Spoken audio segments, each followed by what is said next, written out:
Right, here we go, guys. Girls back with the next Man United episode. It's episode 4. Starting off with the finance. They're starting to get better now. They weren't in the first few episodes, I appreciate, but 244 net debt now, which I think started at something like 584 million, something like that. 73 million remaining debt, and that's 7.75 million per month's about to go next month. Then they're only paying 2.5 million a month. So I think we're getting there. I think we're getting debt free, and we've done it in a way where we haven't really sold loads of players. I'm starting to now, but at first we were just kind of rebuilding the squad. But as you can see, we've got 254 million in the transfer budget, so we're starting to sell players and not quite buy as many. Maybe produce some of the young players that we bought. So I think investing in the young players at the start of this kind of series is hopefully now going to pay off. And to be fair, if you haven't watched the other episodes, go back and watch them. But we've won the Premier League every year so far. So hopefully we can try and keep that going. But let's see. Got a few people out on loan there. Yoro, Gula. Hopefully we can bring these people back next season if they've developed. Shaw went for 51 million. He was 31. He's still a really good player. He still probably would have got in our first team. But for that amount of money, I thought it was time to cash in. Dalot went for 55 million again. 28. Could have done a good few more seasons for us, but I just thought good money. Let's cash in. We've got cover there. And then Rashford, 29. He was on 300 grand a week. He's obviously a very good player. He's playing very well for us, but 62 million PSG. Didn't feel like anyone else was really going to come in for him. We loaned out Eze and Sesko to get some game time. We sold Dante Orr, which was somebody our director of football bought. So made a little bit of money on him.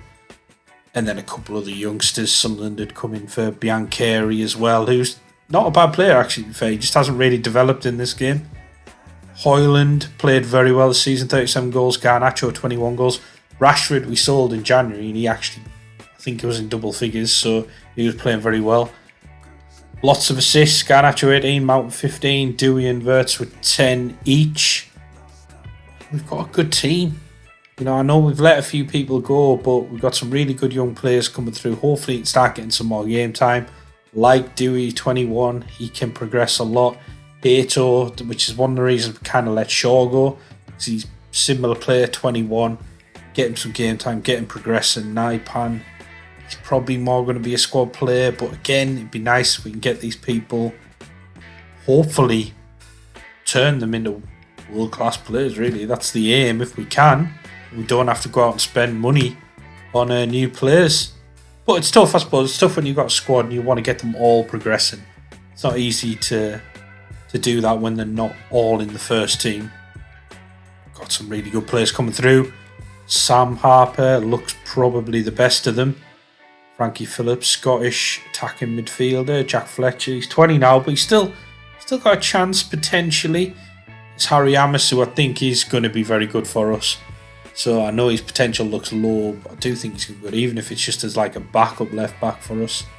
These are the guys that we had out on loan. Then Euro's coming on well. I think he'll play a part next season for us. Eze we might sell, we'll see. Sesko, toying with selling him. Thought he'd have progressed more. Darvic, I think, is one we keep definitely. He will progress. I've seen that in the Barcelona save. Gula, I want to stick with him. I might loan him out again, we'll see. Probably check that out in the next episode. We won the Carabao Cup though this season. 3-2 in extra time against Man City. Very good result. Knocked out in the 5th round by Palace in the FA Cup. It's disappointing. Knocked out by AC Milan in the round of 16. In the Champions League again. Disappointing. But we won the Premier League. I think this is the 4th year in a row we've won it, which is pretty incredible. Hoyland, joint top scorer with Calvert-Lewin, who's 30 now. There's talk of us getting him in real life. I hope that's nonsense because we don't want him. Rashford there, top of the average rating. Mount, top of the assists with 13. Garnacho, they were playing the matches. He was 2nd. And then joint top Diego Costa with clean sheet. So we've got a nice balance to the team. We'll take you through the tactic. I think it's better defensively than it was last year, and we're still scoring a lot of goals. Scored 95, but conceded 38. Only won by 1 point against Tottenham. So it was close going that last game. They drew their last game. We won. they'd won, we wouldn't have won the league. So we were a bit lucky, but we still played well. We had the most shots there, 7th in pass completion, 3rd in possession. We won't be in the tackles one because we've got the ball, really. 4th in dribbles, so it's quite an attacking tactic. Top in clean sheets, joint top with Tottenham, but joint 4th in the fewest conceded. So we do need to work on that. It's still a really good tactic, though, so I would give it a go. But I am going to try and improve it for the next season. So we've got a pressing forward on attack.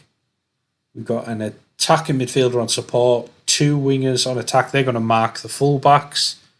Got a volante on support, which was actually Mason Mount mainly. Got a DM on support with take fewer risks, shoot less often, hold possession. We just kind of want him to be that linchpin in midfield, not really drifting anywhere. Got an inverted wing back on defend, inverted wing back on support. Hopefully he can get a bit higher, up along with that volante. It's the kind of thing I was going for. 2 ball-playing defenders on defend and a sweeper keeper on support. So it's a nice balanced tactic. I think it works well. We haven't got the best team in the league, so I think we've done well. Positive mentality. We'll play out defence, low crosses, work the ball in the box, be more disciplined, underlap left and right, high tempo. In transition, we'll roll it out, dispute quickly, counter and counter press. And then out of possession, we've got a high line of engagement, much higher defensive line, trigger press much more often, and prevent the goalie distribution. This tactic works very well. I think we can improve on it next season, but give it a go. Let me know how you get on. Please remember to like and subscribe. Hope you've made it all the way to the end of the video. I do really appreciate anyone who watches these videos. Still enjoy making them. And take care, everyone, and I'll see you in the next one.